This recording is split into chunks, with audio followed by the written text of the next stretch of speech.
উস্তাদ দিন দিন বডি তো সেই উন্নতি আছে উস্তাদ। তুই জানিস না ফিরোজ, আমি যে 3 বেলা জিম করি। এই যে হাতের যে ব্রেসলেটটা দেখতেছিস, এটা হইলে আমেরিকার প্রেসিডেন্ট আমাকে গিফট করছে। তার একটা মিশন ছিল, সেই মিশনটা কমপ্লিট করছি। আরো আমেরিকায় 300 কয়টা যেন, আমার সঠিক এখন হিসাবটা দেখতে হবে, 337টার মতো এখনো আমার এখনো ডিল পড়ে আছে। আমি আমেরিকা, আমার সামনের মাসে ফ্লাইট। তুই তোর সাথে থাকবি পাগল, তোর তো দেখতে হবে, তোকে তো আমার অবস্থানটা তোর বুঝতে হবে।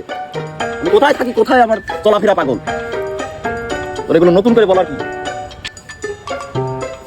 চুলটা ঠিক করতো। ঠিক আছে উস্তাদ।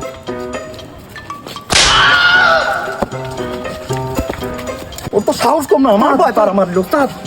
তুই চিনিস না, তোরা কি করবো মারলাম।